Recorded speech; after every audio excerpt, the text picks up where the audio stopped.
நாள்பட்ட இருமல். அதிகமான சளி நுரையீரல் தேக்கம் கொண்டதுடைய விளைவாக அந்த சளிகளை வெளியேற்றக்கூடிய முயற்சி தான் இந்த இருமல். அப்போ நாட்பட்ட இருமல் நீண்ட நாளாக இருந்ததுன்னா அந்த சளிகள் கட்டி போய் நுரையீரல் மிக அதிகமான தொந்தரவுகளாக மாறிவிட்டது. அந்த கழிவை வெளியேறதுக்காக இந்த உடல் எடுத்துக்கிற ஒரு முயற்சி தானே தவிர இருமல் ஒரு நோய் அல்ல.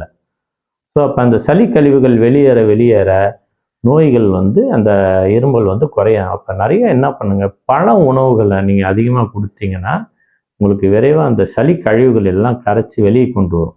ஸோ இந்த அடிப்படையில் நீங்கள் நிறைய செய்யுங்க. ஏன்னா பழம் சாப்பிட்டா சளி பிடிக்குன்னு சொல்லி வச்சுருப்பாங்க. ஆனால் சளி வெளியே வருதுன்னு யாரும் சொல்கிறது இல்லை. பழம் சாப்பிட்டா நல்ல சக்தி கிடச்சி கெட்ட கழிவை வெளியேற்றுதுன்றதை நம்ம புரிஞ்சுக்குவோம்.